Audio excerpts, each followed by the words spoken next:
अस्सलाम वालेकुम दोस्तों, मैं हूं उमैर अदीज और आप देख रहे हैं यू आर फैक्ट्स।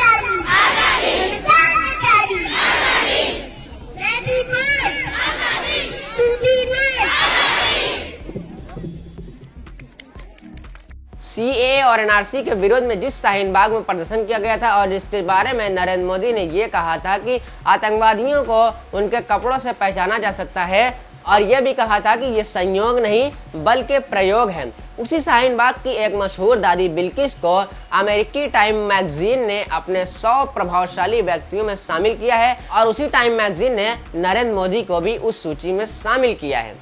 अब आप लोग सोचेंगे कि मेरे इस वीडियो बनाने का क्या मकसद है कि जब शाहीन बाग की दादी को टाइम मैगजीन ने, अमेरिकी टाइम मैगजीन ने अगर अपनी लिस्ट में जगह दी है और प्रभावशाली व्यक्तियों में शामिल किया है, तो मेरे इस वीडियो बनाने से मैं आपको क्या बताना चाहता हूँ।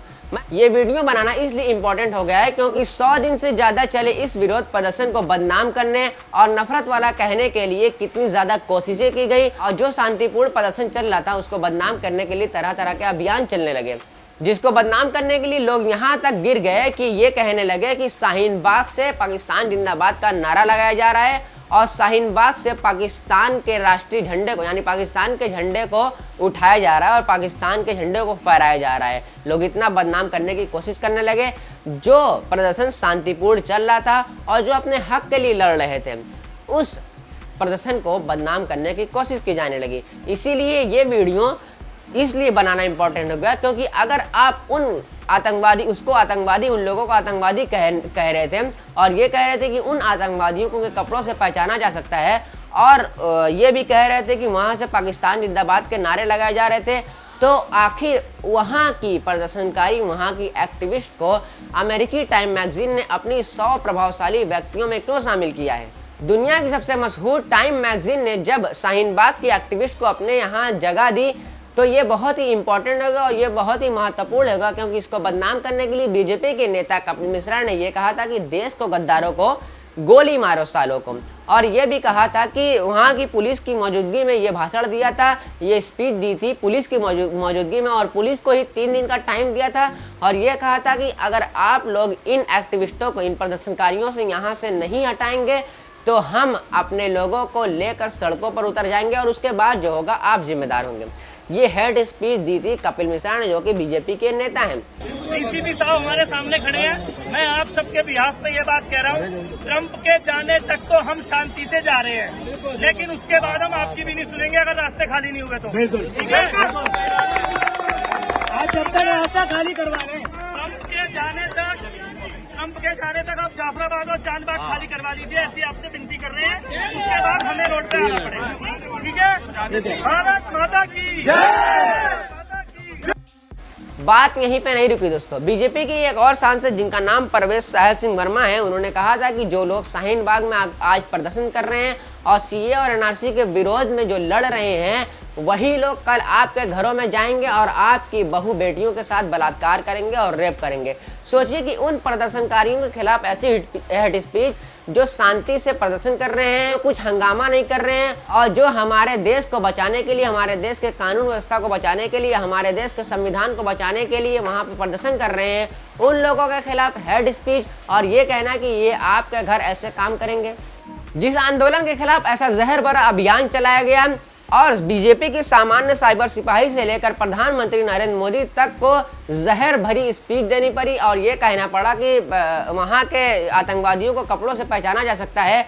वहाँ की मशहूर और एक एक्टिविस्ट बिल्किस को, यानी कि शाहीन बाग की दादी के नाम से जो मशहूर हैं, उनको जब टाइम मैगजीन ने, अमेरिकी टाइम मैगजीन ने अपने यहाँ 100 प्रभावशाली व्यक्तियों में शामिल किया है, तो इस आंदोलन की जीत नहीं हुई तो फिर और क्या हुआ। ये तो सब गलत है। मीडिया वालों ने उड़ा दिया, एकदम बना दिया। हमने तो यूँ कही, मोदी जी तुम तो यूँ उड़ा रहे, 500 रुपये लेकर बैठिए, हम तो 1 लाख रुपये देंगे, 4 दिन हमारे धोरे रहो जाओ। अब देखो हम किस तरह से बैठे हैं जंगल में। जो भी एक अफवाह फैला रहा है, मैं उनसे कहना। वहाँ की टाइम मैगजीन यानी अमेरिकी टाइम मैगजीन ने अपने यहाँ जो लिस्ट में लोगों को जगह दी है, उस लिस्ट में केवल बड़े राजनेताओं और मशहूर व्यक्तियों को ही शामिल किया जाता है। और जिस लिस्ट में शाहीन बाग की दादी को यानी बिल्किस को, जो एक्टिविस्ट हैं शाहीन बाग की और सीए और एनआरसी के विरोध में जो आंदोलन कर रही थी, उनको टाइम मैगजीन ने अपने यहाँ जगह दी। और जिस लिस्ट में जगह दी है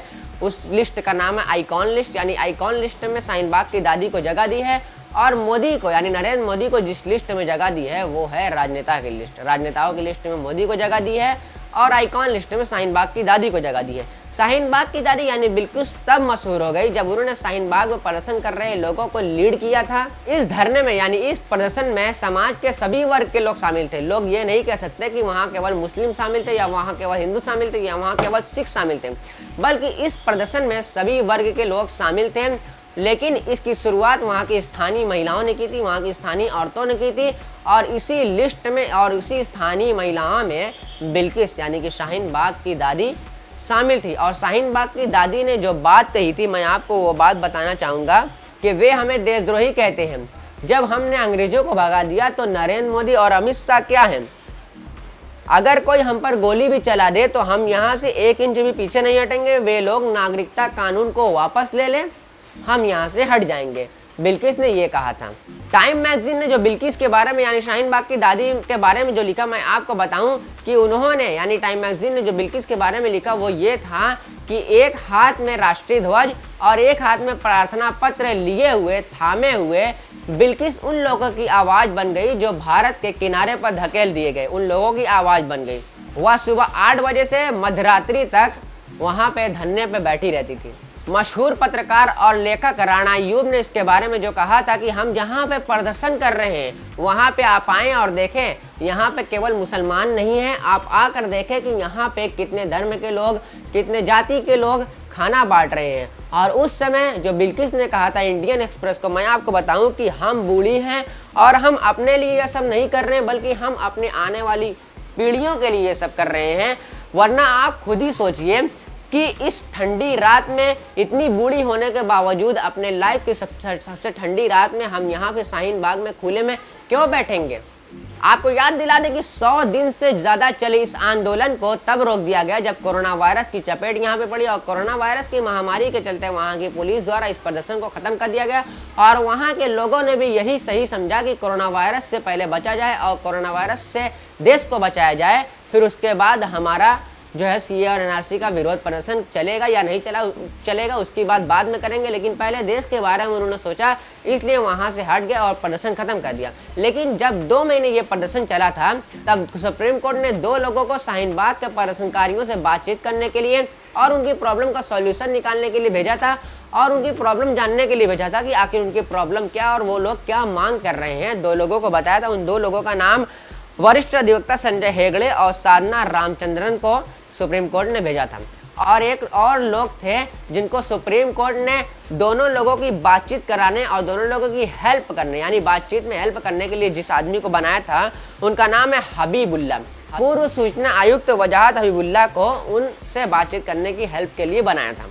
शाहीन बाग की चर्चित दादियों ने इन लोगों के सामने अपनी बात रखी और बहुत सारी दादियों ने और बहुत सारे लोगों ने इन लोगों के सामने अपनी बात रखी। लेकिन जो मशहूर दादी बिल्किस, उन्होंने जो बात रखी मैं आपको बताना चाहूँगा कि हमने पूरी सड़क नहीं घेरी है, हमने केवल 100 से 150 मीटर रोड घेरी है और वहाँ पे टेंट लगाया है। पुलिस ने सुरक्षा को देखते हुए सड़क बंद कर दी है, लेकिन हम लोगों ने ये नहीं कहा कि आप सड़क को बंद कर दें। तो लास्ट में ये कहना चाहूँगा कि जिन लोगों ने शाहीन बाग के खिलाफ, शाहीन बाग के प्रदर्शनकारियों के खिलाफ जहर उगला था, क्या वो लोग आज उनसे माफ़ी मांगेंगे? क्योंकि आप ही सोचिए कि अगर वो आतंकवादी होते, अगर वो झूठ मूठ का वहाँ पे प्रदर्शन कर रहे होते, तो वहाँ की दादी, वहाँ की बिल्किस को, वहाँ के एक्टिविस्ट को दुनिया की सबसे मशहूर मैगजीन जो कि अमेरिकी टाइम मैगजीन है, वो अपने यहाँ जगह क्यों देती और ये क्यों कहती कि एक हाथ में प्रार्थना पत्र और एक हाथ में राष्ट्रीय झंडा लिए उन लोगों की आवाज़ बन गई जो भारत में धकेल दिए गए हैं। ऐसा क्यों कहती है? तो ज़रा सोचिए और इन लोगों को अपने गिरबा में खुद झांक कर देखना चाहिए। जिन न्यूज़ चैनलों ने इन लोगों के खिलाफ जहर उगला था और शाहीन बाग के खिलाफ जहर उगला था, क्या वह अपने गिरबा में झांक के देखेंगे? ये सवाल तब तक नहीं खत्म होंगे जब तक हेड स्पीच दी जाती रहेगी और जब तक ऐसे न्यूज़ चैनल चलते रहेंगे। तो उम्मीद करता हूँ कि आपको ये वीडियो पसंद आया होगा। अगर पसंद आया तो प्लीज़ आप इसे लाइक करें, दोस्तों के साथ शेयर करें। हमारे चैनल UR फैक्ट्स को सब्सक्राइब करना ना भूलें। अल्लाह हाफिज़।